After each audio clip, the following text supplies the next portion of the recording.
Amém, irmãos. Hoje nós vamos voltar a estudar a carta de Paulo a Tito. Queria que os irmãos então abrissem lá, Tito, capítulo 1. A gente vai ler hoje o verso 10 até o verso 16.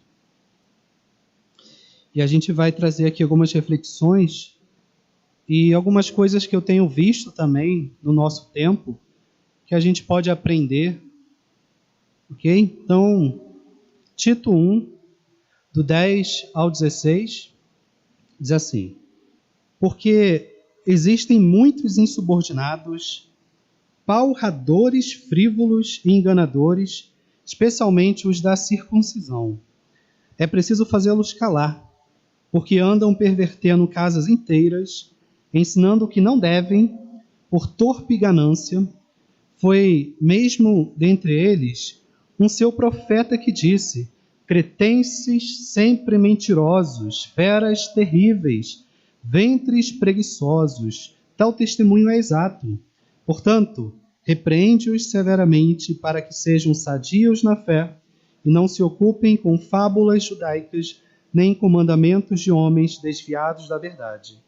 Todas as coisas são puras para os puros, todavia para os impuros e descrentes nada é puro. Porque tanto a mente como a consciência deles estão corrompidas no tocante a Deus. Professam conhecê-lo, entretanto o negam por suas obras. É por isso que são abomináveis, desobedientes e reprovados para toda boa obra. Os irmãos que têm acompanhado, a gente pode lembrar, né, já que a gente ficou um bom tempo aí sem estudar Tito, sabe que Tito está a serviço de Paulo em um lugar chamado Creta, porque lá tinha muitas igrejas onde Paulo precisava ainda orientar os irmãos. E Tito, irmãos, tinha 3 coisas básicas para fazer lá. Quais são essas 3? Só para a gente lembrar.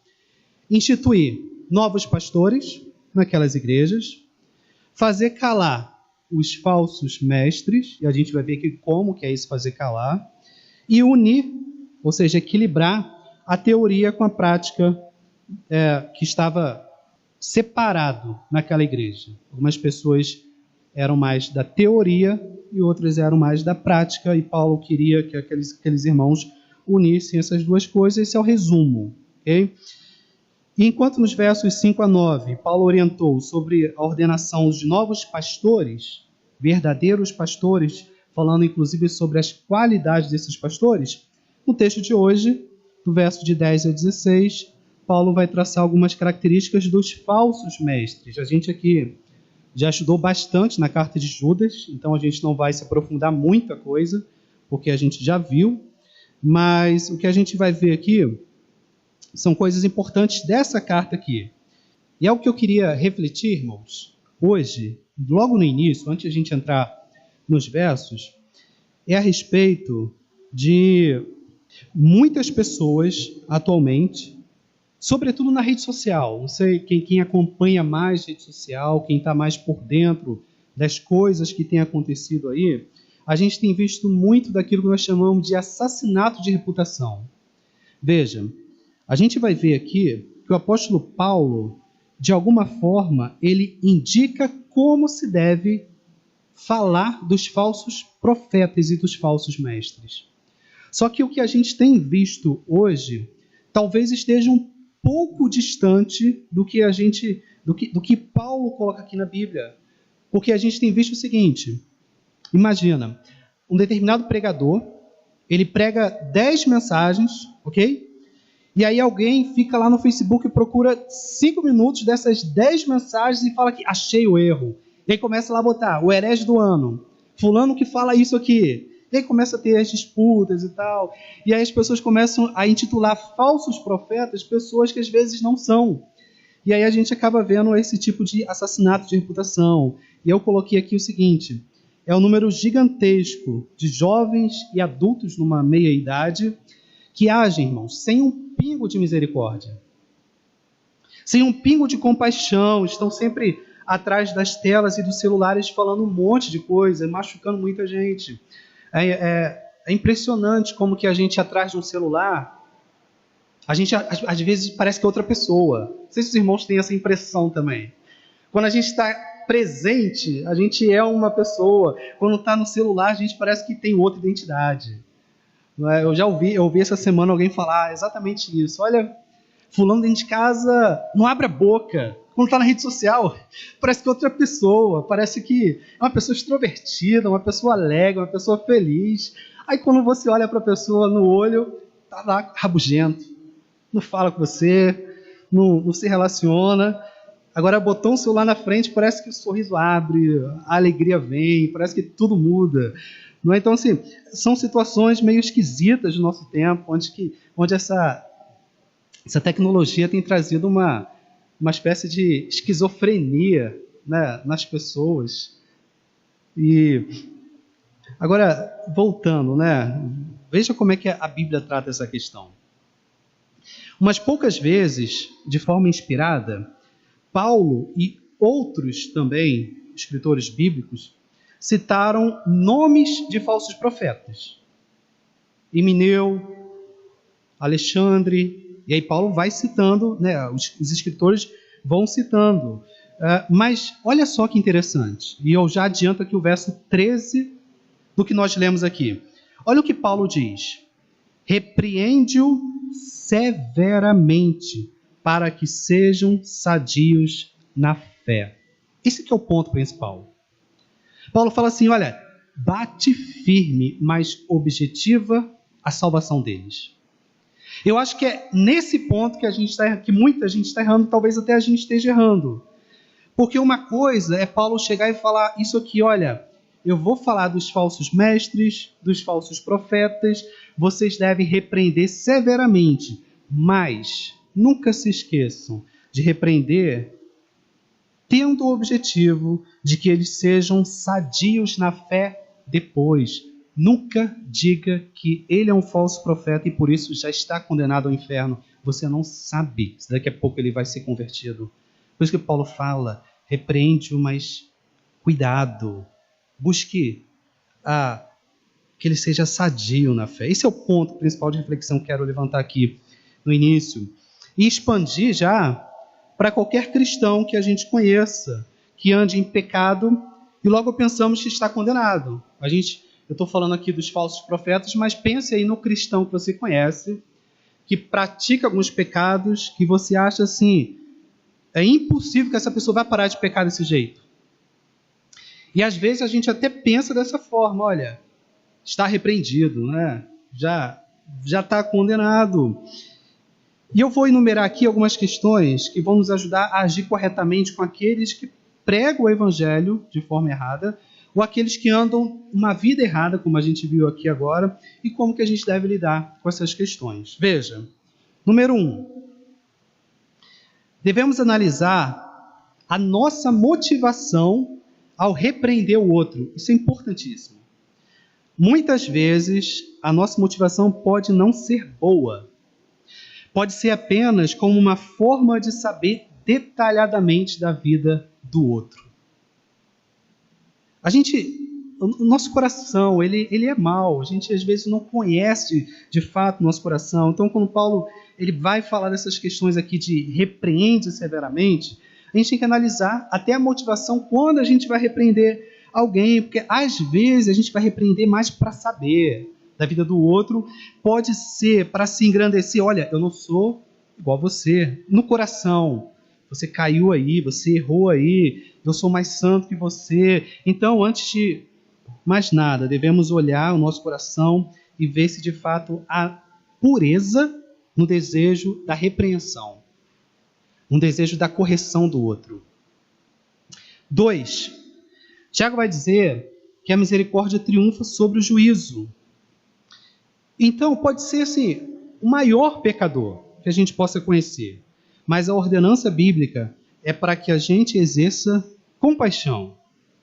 E a razão é muito simples, e eu já falei aqui algumas vezes, é porque Deus já foi bondoso conosco. Ele deseja que essa bondade seja passada a outras pessoas. 3, evite julgamentos precipitados e a condenação pessoal. A Bíblia diz que são anátemas, portanto malditos, são os falsos profetas e dignos de inferno, e os incrédulos e falsos cristãos. A grande pergunta é, nós sabemos com 100% de certeza quem são essas pessoas? Eu não sei, a gente não sabe, a gente pode olhar as práticas hoje e falar, tem se comportado como falso mestre, tem se comportado como falso cristão, tem se comportado como uma pessoa impiedosa, mas como eu coloquei aqui no verso 13, Paulo vai falar, e eu repito, repreende severamente, mas sempre visando que essa pessoa se converta depois. Isso é importantíssimo que Paulo coloca aqui, porque ele coloca isso tudo, são anátemas, são malditos, são falsos profetas, mas a nossa condenação para eles nunca pode ser de uma forma sem misericórdia. Nunca pode ser no sentido de, olha, vocês são falsos profetas, eu desejo que você vá para o inferno. Não, tem que ser, olha, você é falso profeta, mas o meu desejo é que você se converta. Que você possa andar para um caminho melhor, que você possa se render a Cristo. Eu acho que esse é o equilíbrio que Paulo coloca aqui. E eu tenho pensado sobre isso desde aquele momento em que os cristãos, alguns cristãos, no fim do ano passado, começaram a proferir palavras de condenação sobre aqueles integrantes do Porta dos Fundos. Perdoe-me a repetição, mas o que podemos dizer, irmãos, como cristãos, em relação ao que eles fizeram, é nada mais do que isso. Olha, vocês mostram irreverência, parecem não ter temor nenhum naquilo que vocês fazem. Se morrerem hoje sem se arrepender, de fato, vão estar debaixo da condenação de Deus, mas a Bíblia manda pagar o mal com o bem. A Bíblia manda orar pelos nossos inimigos, orar pelos que nos perseguem. Sabe aquela pessoa, por exemplo, na escola, que te faz o mal, e a gente pensa assim, o que eu vou fazer para me revidar, né? Porque se eu deixar que a pessoa zoe da minha cara, zombe de mim, olha o que as pessoas vão dizer a meu respeito. Então, o que a Bíblia vai dizer? A Bíblia vai dizer assim, olha, se alguém fizer o mal, pague o mal com o bem. Se alguém zombar de você na escola, mostre o bem. Não é? A Bíblia vai dizer mais. Se alguém te afrontar ou te acusar de alguma coisa injustamente, sofra afronta. A gente não precisa se justificar, se defender, se nós temos nosso Senhor. Então, assim, são algumas coisas que a gente pode tentar aplicar na nossa vida pessoal, não é? E ver como que nós temos caminhado. Pelo menos quando eu olhei essa questão aí, como é que lidaram com o pessoal do Porta dos Fundos, eu parei para pensar assim, quantos que chegaram para eles e falaram, olha, isso de fato é um escárnio à fé cristã, mas o meu Deus manda orar por ti. Talvez 99% de crítica que eles receberam foi de julgamento, condenação. E isso, irmãos, para um ímpio, faz com que ele sinta mais desejo de pecar ainda mais. Pode ter certeza que eles já vão preparar, se não já prepararam um outro vídeo, né, para zombar do Evangelho. Então, assim, eles não viram nenhuma diferença. E é isso que a gente tem que começar a pensar. E 4, a Bíblia sempre diz que aquele que está em pé deve cuidar para não cair. E acredito que caem com mais facilidade aqueles que se dedicam demais a perscrutar a vida alheia. Aquele que mais se demora na casa do outro, diz já um provérbio, né? Aquele que mais fica na casa do outro tem mais facilidade de quando voltar para sua casa ter sido invadida, não é? E você não cuidou da sua própria casa.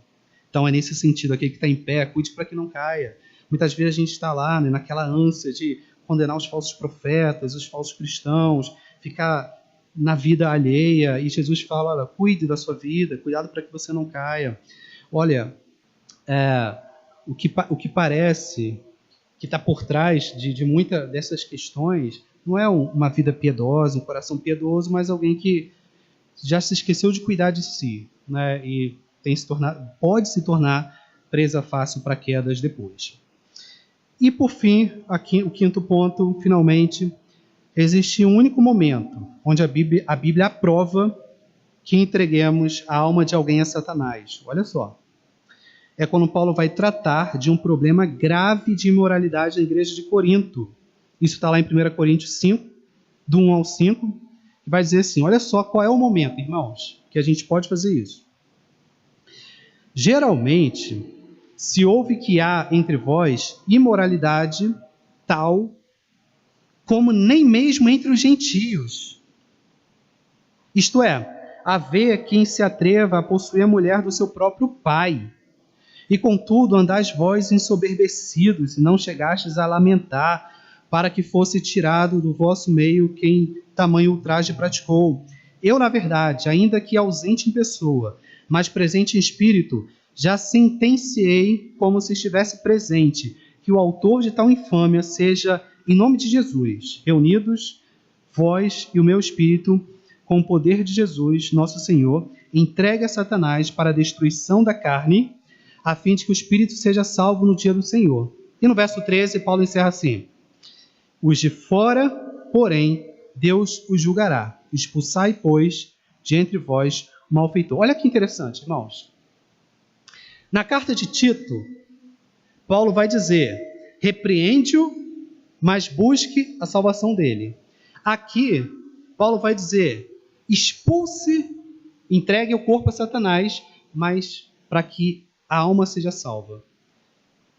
Note que toda a condenação que Paulo profere, no final, ele sempre vai mostrar misericórdia. Ele sempre vai mostrar amor e compaixão.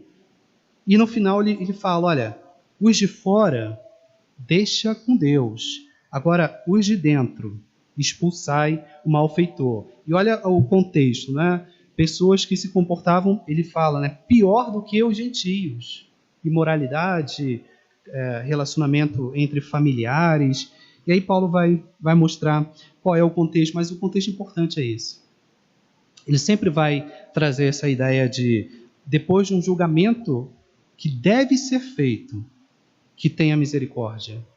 Nenhum homem pode chegar e, como eu recitei aqui, e chegar e falar, olha, vá para o inferno. Eu li muito isso nas redes sociais. Desejo que o pessoal do Porta dos Fundos vá para o inferno imediatamente, que aconteça isso. E assim, é triste quando você lê isso. Porque a gente às vezes se esquece que nós merecemos isso. E que terrível coisa é uma pessoa ir para o inferno. Não é? Então, são algumas coisas que a gente às vezes precisa ver, né, para ver se está encaixada com a Bíblia, se está encaixada com a orientação bíblica. E nesse contexto aqui de Paulo, né, tem ainda algo importante. Ele vai dizer que isso deve ser conforme a orientação bíblica. Paulo vai indicar no verso 4, né, deve haver uma reunião na igreja para analisar o caso, expulsar a pessoa da igreja. Mas no fim, a preocupação de Paulo, né, ele estava antes preocupado primeiro com a saúde da igreja, mas depois ele mostra o desejo dele com o coração até daquela pessoa que estava machucando a igreja. Aquela pessoa que ele olhou e falou assim, olha, é alguém que está machucando a noiva de Cristo. Expulsa. Depois ele fala, mas ore para que depois ela se torne uma noiva de Cristo. Ore para que essa pessoa volte, não é? Reconheça Cristo como seu Salvador. Esse é o desejo de um homem piedoso, agir com severidade quando necessário, mas não importa quem seja, sempre desejar a salvação daquela pessoa. E fechando essa reflexão inicial, creio que essa deve ser a nossa atitude com qualquer pessoa, irmãos, com qualquer pessoa que a gente acha que seja um falso cristão, ou um não cristão, enfim, qualquer pessoa. Orar e desejar que volte aos caminhos de Deus ou se converta ao Senhor. Amém? E com isso, agora a gente consegue caminhar com mais facilidade nos versos aí, porque com essa introdução a gente vai seguir a sequência dos versos aí. Veja o verso 10, vai dizer assim, porque existem muitos insubordinados, palradores, frívolos e enganadores, especialmente os da circuncisão. Tem uma palavra aí desconhecida, né? Pouco usada. Nem eu mesmo conhecia quando fui estudar. Palrador. Depois eu fui estudar, fui pesquisar. Palrador é tagarela, um falador. Por isso que Paulo fala, existem entre vocês palradores. Talvez se alguém quiser aí falar que alguém fale muito sem querer, afrontar diretamente, pode falar, fulano é muito palrador, fulano está palrando, não sei como é que seria a flexão, mas Paulo vai dizer, né, que aqueles falsos mestres eram pessoas, primeiro, insubordinadas, que aqui tem uma ideia de alguém que não apenas é rebelde, mas se apresenta como alguém intratável. Pense em alguém que você vai tentar ajudar, repreender. Você fala uma vez para aquela pessoa e ela vai embora e não escuta, não dá a mínima porque você falou. Você tenta de novo, né, mostra alguma orientação e ela não mostra nenhum interesse. É isso que Paulo vai dizer aqui, olha, esses falsos mestres são insubordinados. É bem provável que tenha havido ali, como Paulo coloca aqui, algumas igrejas que tenham tentado falar com os falsos pastores e eles não ouviram, não levaram em consideração. Mas se mostraram pessoas intratáveis, pessoas que você quer ensinar e a pessoa fala assim, olha, eu não estou nem aí, quero continuar vivendo a minha vida, eu não quero ser corrigido, eu não quero ser uma pessoa melhor, eu quero viver do meu jeito. Existem pessoas assim, pessoas que falam assim, olha, eu até sei o que é certo, tudo bem, eu sei que a senhora ou o senhor, meu pai, minha mãe, está me falando para o meu bem, mas eu prefiro viver desse jeito aqui. Esse é um tipo de pessoa intratável.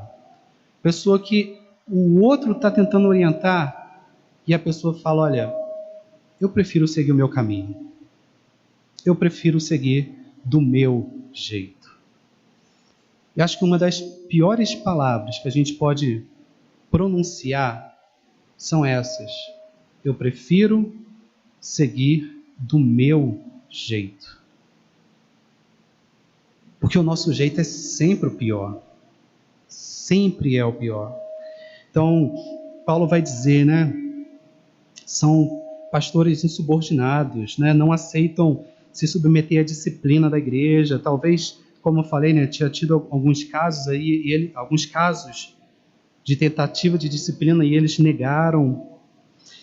E quanto à palavra aí, palrador, que eu falei, Paulo diz que eram palradores frívolos, ou seja, aqueles faladores de falas vazias, falas vaidosas, falas que não edificam ninguém. Na verdade, a sabedoria bíblica sempre indica, né, que quem muito fala, muita chance tem de errar.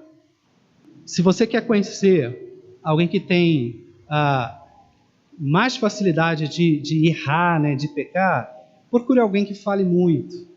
A Bíblia vai orientar isso quando ela fala assim, olha, aquele homem que está sempre mais pronto para ouvir e tardio para falar, ele vai errar menos.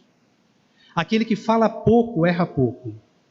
Aquele que muito fala tem mais chance de errar, de falar algumas coisas que surgiu ali no coração, aí magoou alguém, ou feriu alguém. Então, Paulo vai dizer, olha, esses falsos profetas, eles falam muito. Eles falam demais, são palradores frívolos, e o que eles falam são coisas que machucam as pessoas, né? Eles estão sempre a falar coisas frívolas, como se fossem venenos, que vai entrando nos ouvidos e vai... aquele veneno que entra, penetra e mata a alma da pessoa. Não é à toa que Tiago vai falar sobre a língua, né? Como se aquilo que sai da boca matasse, ferisse a pessoa. Agora imagina aquele que carrega a palavra e usa como mentira. Isso mata a alma. Por isso que Paulo fala, né? Esses homens deveriam ser calados. A gente vai ver daqui a pouco. Finalmente, Paulo ainda especifica mais ao dizer, né? Especialmente os da circuncisão, ou seja, os judeus que agora são líderes cristãos. Mas o problema, irmãos, é que eles estavam misturando o judaísmo com o cristianismo. Paulo já começa a dizer que quem eram aquelas pessoas? Eram pessoas que se tornaram pastores, mas que estavam pregando duas religiões juntas, o cristianismo e o judaísmo, dizendo que as pessoas deveriam seguir ritos judaicos, fazer a circuncisão, seguir algumas regras de alimentação. E quanto a isso, a gente vai olhar hoje, né, para a nossa vida, a gente vê que nada mudou. Não mudou nada. Né? Pessoas que misturam, às vezes, a religião e começam a trazer coisas novas ao cristianismo. E eu fiquei pensando algumas coisas hoje, no nosso cotidiano, em o que seria hoje acréscimos no Evangelho. O que seria uma espécie de mistura, como aqueles falsos pastores estavam fazendo. E eu fiz uma lista. Veja a lista que eu fiz. Campanhas com o objetivo de sacrifício para obter algo de Deus. Como, por exemplo, campanhas das 12 semanas seguidas para ter um ano abençoado, mas se a pessoa faltar um único dia, acabou o ano. Não sei se os irmãos já viram.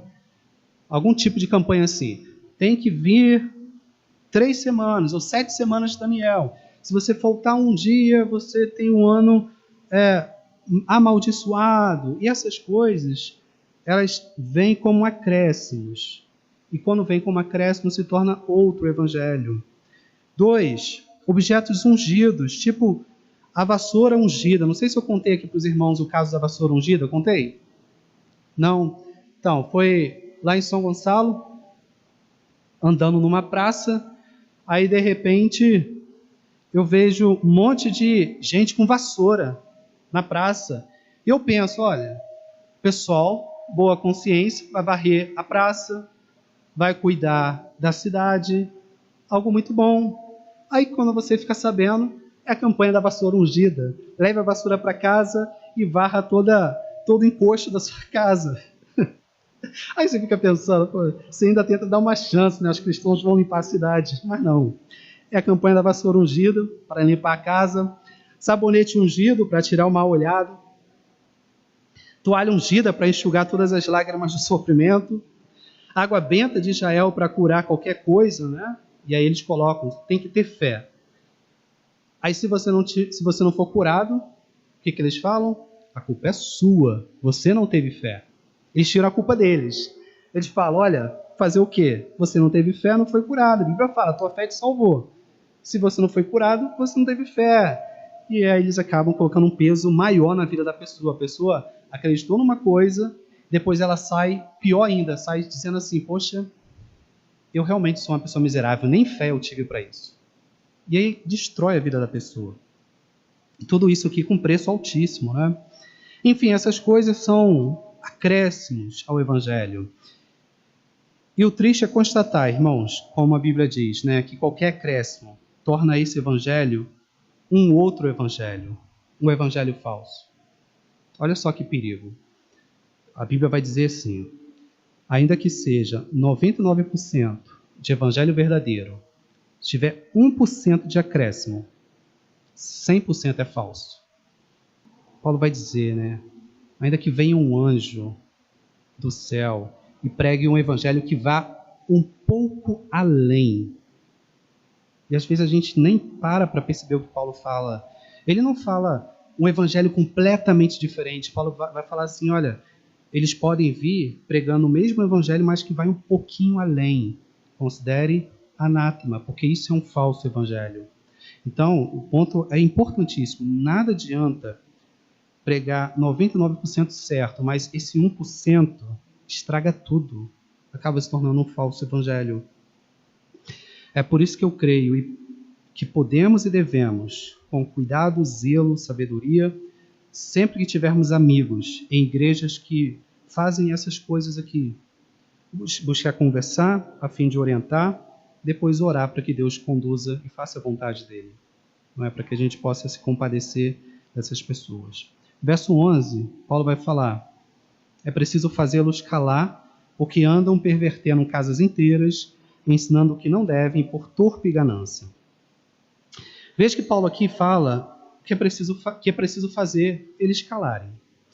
Não de forma física, claro, não é chegar e botar a mão na boca, dar um tapa na boca, calar a boca, não é dessa forma, mas como vimos no final do verso 9 aqui, ele vai dizer, de modo que tenha poder tanto para exortar pelo reto ensino, como para convencer os que o contradizem, ou seja, pela refutação, pela palavra, pelo ensino da verdade a eles, pois a única coisa que triunfa sobre a mentira não é o desempenho, não é a oratória, não é a força nem a violência, mas a Bíblia, a verdade, o poder da palavra sendo usada até por meio de um analfabeto, semi-analfabeto.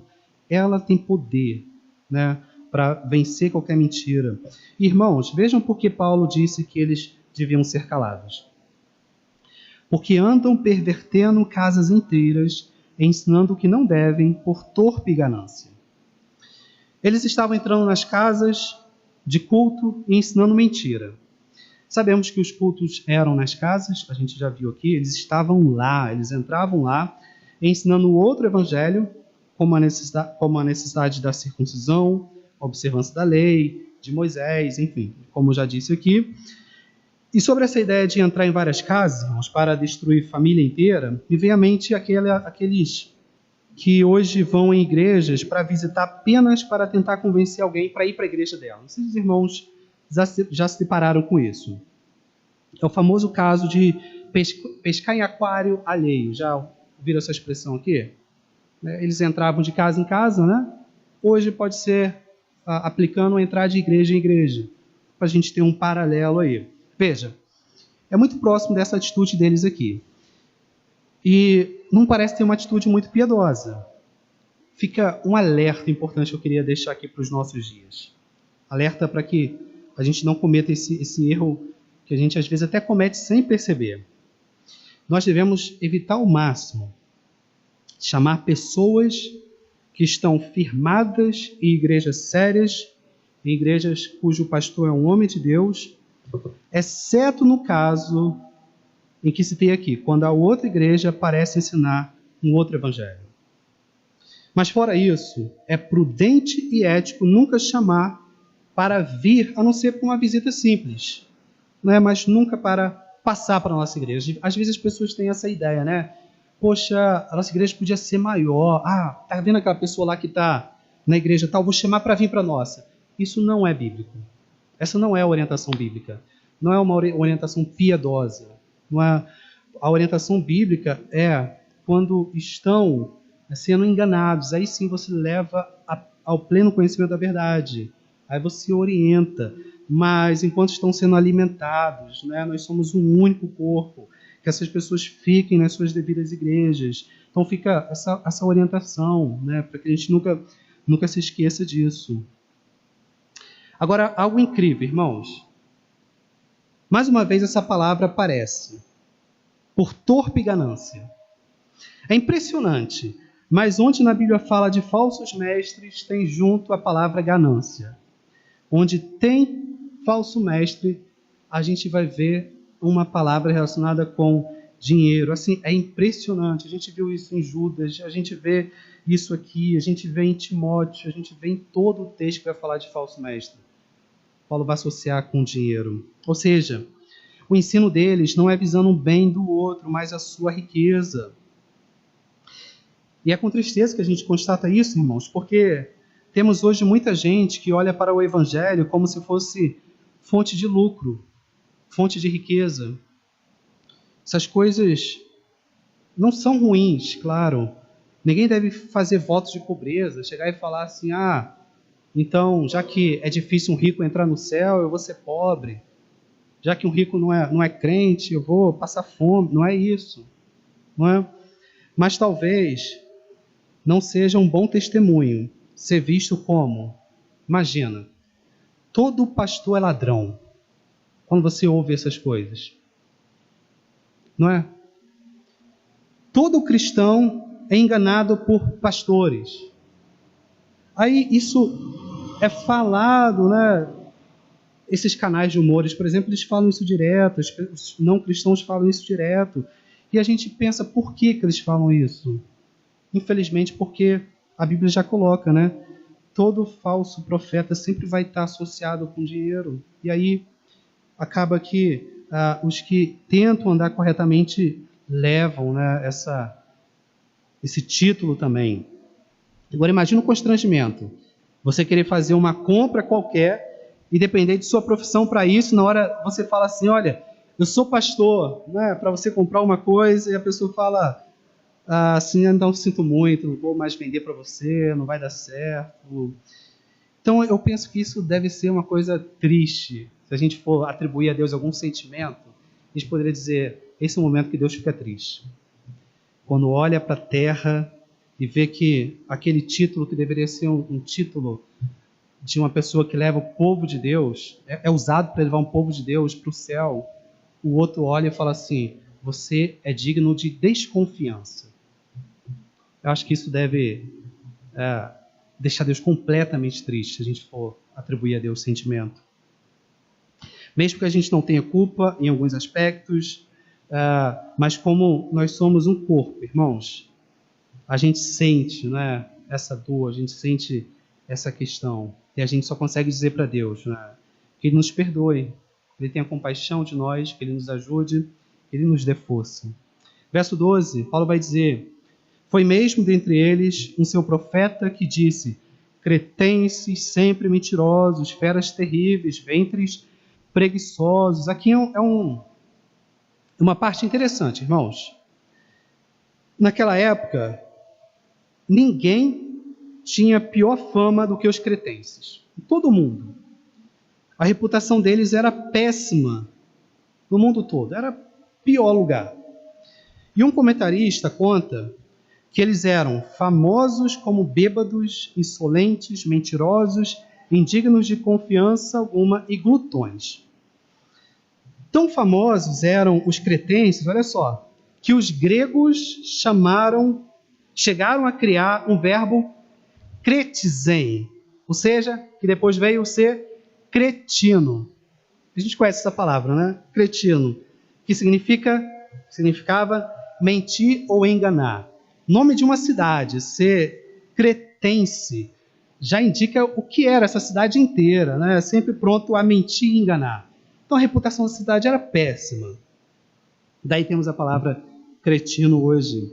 E Paulo fala, olha, até entre vocês, cretenses, há quem diga mal de vocês. Até os ímpios zombam de vocês. Eles escarnecem de vocês. E Paulo cita aqui, irmãos, um poeta grego chamado Epimênides, que diz isso aí, cretenses, sempre mentirosos, feras terríveis, ventres preguiçosos. Eles são sempre assim. Sempre foram assim. Sempre foram vistos dessa forma, como se assim fossem para sempre. Paulo sabia disso. Mas olha o que Paulo fez, irmãos. Paulo mandou Tito ir lá, e agora aqui a gente vê o poder do Evangelho. É como se Paulo dissesse assim, olha, eles dizem isso, cretenses sempre cretino. Trazendo para o nosso tempo, né? Cretino sempre cretino. Mas Paulo vai e fala, Tito, vai lá, porque para Deus, cretino pode ser santo. Fico pensando, né? Imagina se Deus tratasse os cretenses como muitas vezes a gente trata as pessoas hoje. Cretino, sempre cretino. Mas Deus mostra, ao usar Paulo, ao usar Tito, os ímpios podem dizer que vocês sempre serão assim, mas eu não. Eu posso declarar que vocês podem ser nova criatura, que vocês podem ser pessoas diferentes. Não é à toa que Tito está aí para fazer com que vocês venham ao pleno arrependimento. E aí hoje, quando a gente olha, né, quais são os de piores reputação hoje? Pensa aí, os de piores reputação. Ok, aí com esse pensamento, a gente tem na nossa mente a ideia de que, ainda que essa pessoa seja isso, ela pode a qualquer momento se tornar um santo homem de Deus, uma mulher santa de Deus. Esse é o poder do Evangelho. Olhar e ver as pessoas estão dizendo, não tem jeito, não tem mudança, não tem solução. E Deus vai, envia Tito, envia os Timóteos, envia os Paulos e fala, tem sim, tem solução. Se eu tive, né, se você teve, qualquer pessoa tem solução, qualquer pessoa pode ser transformada pelo Evangelho. Se os cretenses foram, né, qualquer um pode ser. Verso 13, irmãos. Tal testemunho é exato. Portanto, repreende-os severamente para que sejam sadios na fé. Esse é o verso que eu falei na introdução. Lembre-se, estão lembrados que eu falei? Repreenda severamente, mas para que sejam sadios na fé. Não se esqueçam a parte final. Não use só a parte inicial, repreenda severamente. Não é? Use a parte toda, como se Paulo trouxesse isso à nossa memória, para que sejam sadios na fé, Tito. A motivação pura de toda a repreensão é essa, buscando a salvação da pessoa repreendida. A repreensão pode ser dura, como Paulo falou aqui, severamente, mas ela tem que ser piedosa, tem que ser visando o bem. Deve ser mais dura quando é direcionada aos líderes, como a gente vê, né, quando os líderes erram, a palavra é de fato mais dura, mas ainda assim, sejam cristãos não líderes, o desejo é sempre para que se arrependam. Tem algumas situações, irmãos, na nossa vida que nos deixam irados com algumas pessoas, não tem? A gente fica meio irado, a gente fica às vezes fora de nós mesmos. Imagina aquela situação mais trágica que possa acontecer e possa nos deixar um pouco irado, um pouco magoado, um pouco com sentimento de vingança. Não é? Então, mesmo nesse momento aí, devemos respirar fundo e orar para que essa pessoa, né, seja levada ao conhecimento sadio da fé. Vocês já viram aquelas reportagens em que um bandido mata o filho de uma mãe, você vê lá uma mãe de todo o coração fala assim, olha, que Deus tenha misericórdia de você, eu te perdoo. É mais ou menos isso que Paulo está falando aqui, olha, você não vai passar a mão, você não vai deixar de julgar, né, como se a mãe falasse assim, olha, realmente tem que ser preso, mas que a sua alma seja perdoada. É isso que Paulo está falando aqui. O castigo pode vir, a repreensão pode vir, deve ser severa, mas essa questão de perdão e misericórdia de alma, ela nunca deve fugir. Ela nunca tem que estar fora da situação. Então, ainda que a situação seja gravíssima na sua vida, alguém tenha te machucado muito, tenha te ferido, tenha te feito mal, que você diga assim, olha, eu não admito isso. Isso comigo eu não admito. Não é? A Bíblia fala assim, olha, repense, porque eu te admiti, eu te aceitei. Você erra a cada respiração, e eu estou sempre diante de você dizendo, a minha misericórdia continua sobre você.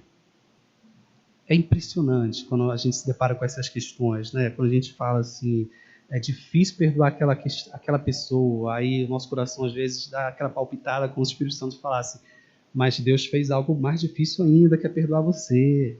Então vai e perdoa os outros. Verso 14, caminhando, ele vai dizer, e não se ocupem com fábulas judaicas, nem com mandamentos de homens desviados da verdade. Aqui temos a finalidade, irmãos, uma finalidade clara de repreensão dos cretenses, para que sejam maduros a tal ponto de não se alimentar de qualquer comida. E aqui Paulo vai falar de fábulas judaicas, fazendo referência aos falsos mestres judeus, claro, mas ele também fala de mandamentos de homens desviados da verdade. O ponto é o seguinte, irmãos, sempre haverá, alguém ensinando algo errado. Isso é claro, sempre vai ter.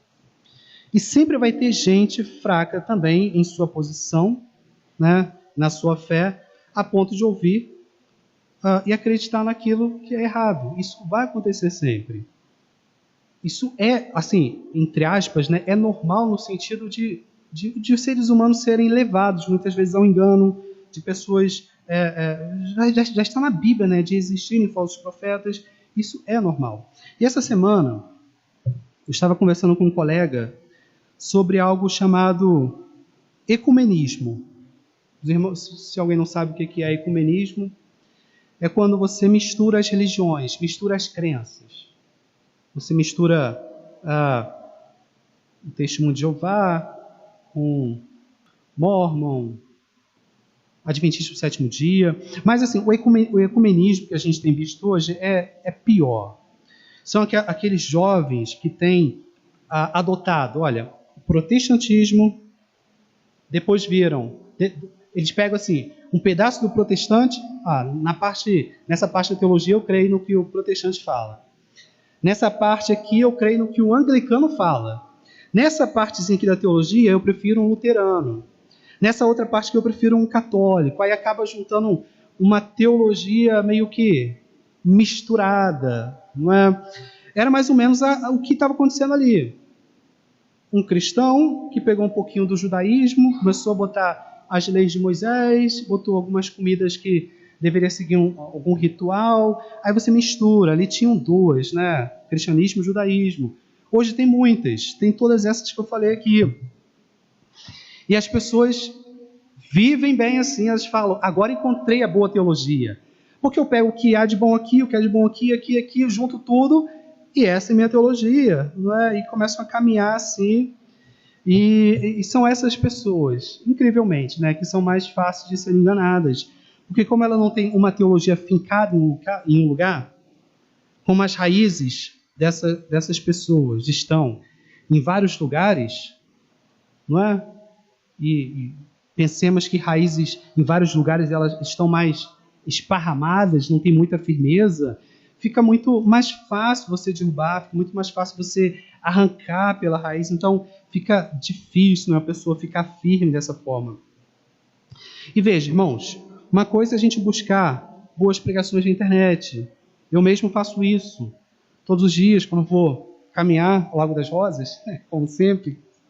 Eu busco uma pregação, boto lá, ouço, né, pregações de Augusto Nicodemo, Hernán Dias Lopes, Jonas Madureira, Frank Ferreira. São pessoas que têm algo em comum, alguma coisa que está alinhada com o nosso protestantismo, alinhada com o que a gente pensa, e a boa alimentação. Eu creio que isso é saudável, isso é um hábito bom para a nossa edificação. Agora, algo completamente diferente, que pode trazer algo ruim ao nosso coração, é a gente estar sempre aberto a se alimentar de todo tipo de teologia. E a gente acaba não tendo muito filtro. Aí acaba ouvindo um adventista do sétimo dia e acha que é muito parecido com o que um presbiteriano fala, que é muito parecido com o que um congregacional fala, que é muito parecido com o que um católico fala. É esse muito parecido, a gente acaba não vendo aquelas coisas bem pequenas. Lembra, um outro evangelho, bem pequenas, que fazem com que seja completamente diferente, né? São nessas coisas que a gente tem que estar bem ligado. Verso 15, caminhando aí para o final.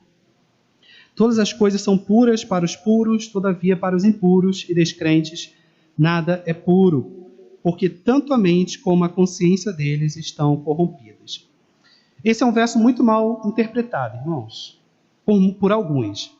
Alguns dizem assim, bem, se tudo é puro para quem é puro, então como eu sou cristão, isto é, puro, então ir para uma boate é puro, não é?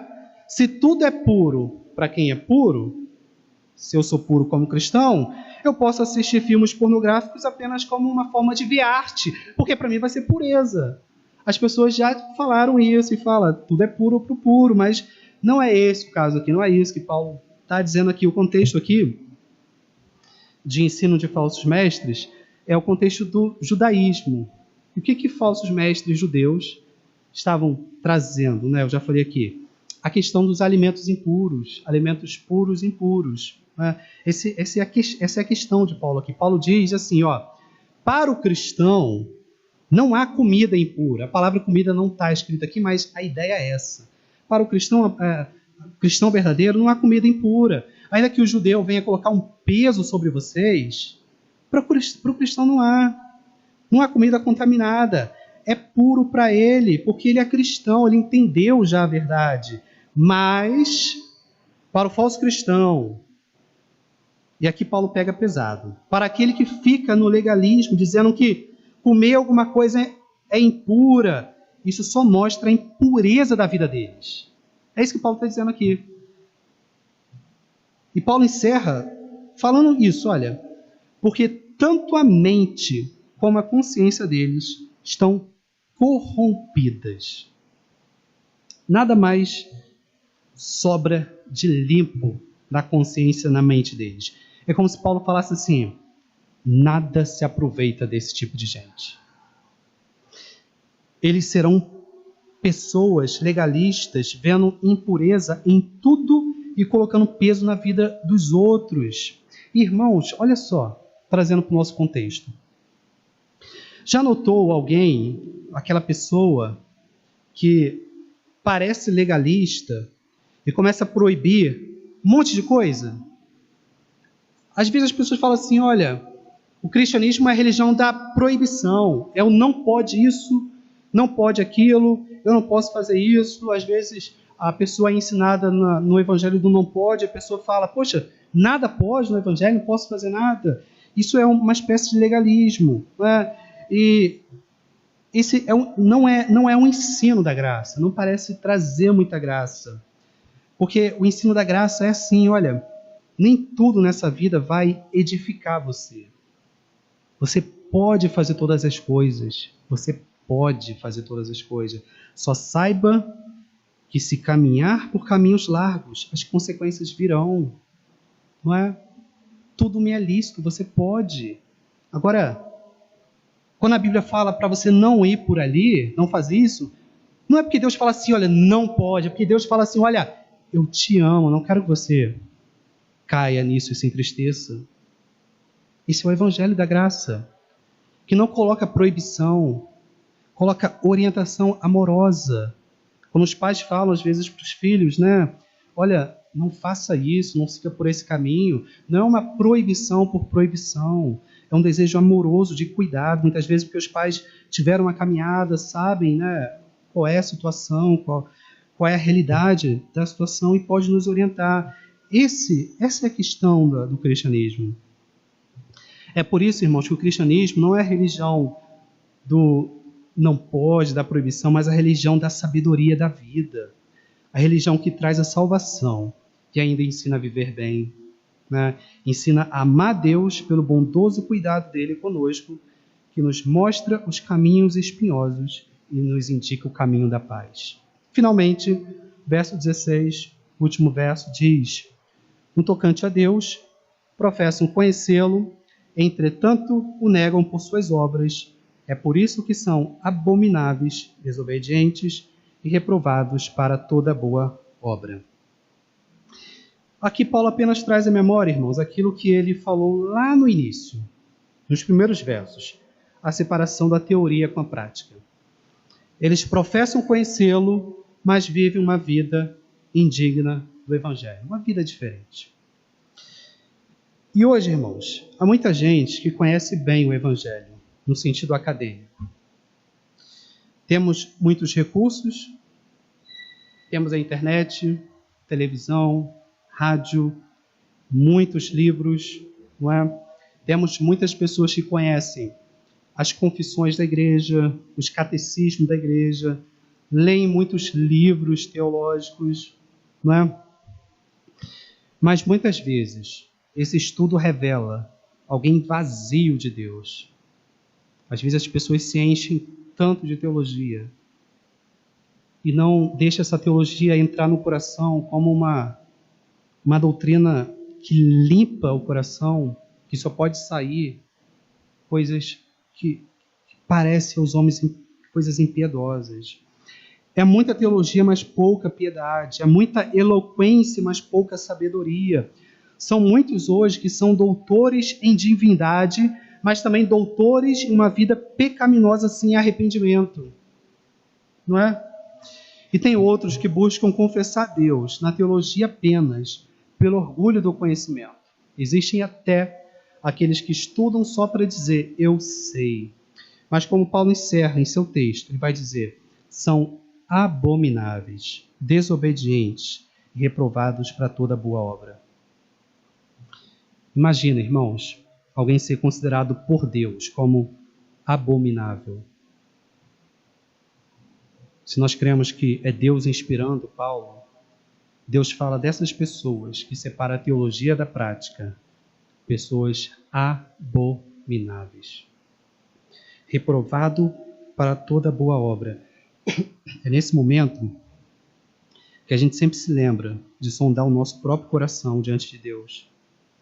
E a melhor coisa que um homem de Deus pode fazer é sempre analisar a sua vida quando lê alguma passagem de condenação na Bíblia, né, como essa que a gente está vendo aqui. E sempre com humildade, pedir para que Deus nos sonde e nos guie pelo caminho certo. E encerrando o sermão de hoje, podemos concluir, irmãos, que a nossa motivação no trabalho cristão deve sempre ser visando a salvação dos perdidos, sejam eles hoje falsos mestres ou falsos cristãos. Devemos sempre ser sábios para saber o momento certo de agir com mais severidade ou mais brandura. E devemos procurar em nossos pensamentos aquelas pessoas que nós dizemos assim, mas ela merece pagar por aquilo. Ela merece condenação. E devemos dizer, mas eu também mereço pagar por isso. Então, Deus, me perdoe como eu perdoo aquela pessoa. Ou seja, nos trate, Senhor, a nós dois, com misericórdia. Se coloque sempre, irmão, na situação do outro e será mais fácil orar, por pior que pareça o pecador. A gente aprende com isso que quando Paulo ordena que haja repreensão aos falsos profetas, o ponto central aqui, em todo o estudo de hoje, mas que no final vocês sempre envisem a misericórdia.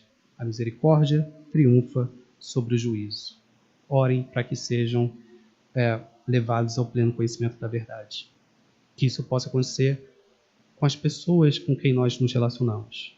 Que a gente possa também fazer com que as outras pessoas cheguem ao conhecimento da verdade. Oremos, irmãos. Obrigado, Senhor, porque o Senhor nos resgatou, nos salvou, teve misericórdia de todos nós e nos deu esse evangelho da reconciliação para que nós levássemos a outras pessoas, a outros tão pecadores quanto nós, tão indignos quanto nós. Mas se o Senhor nos salvou, nos resgatou, nós possamos ser pessoas sempre prontas a mostrar o bem aos que nos fazem o mal, a mostrar o amor aos que nos fazem o mal, a mostrar o perdão aos que nos ferem, a mostrar misericórdia, ainda que as pessoas nos mostrem juízo. Porque Tu és bom para comigo, para conosco, que a gente então, portanto, possa ser bom para com o nosso próximo. Ajude cada um aqui, Deus, a aplicar na sua vida diária esse perdão, essa misericórdia. Nos dê a sabedoria necessária. Em nome de Jesus. Amém. Amém, irmãos. Deus abençoe a todos.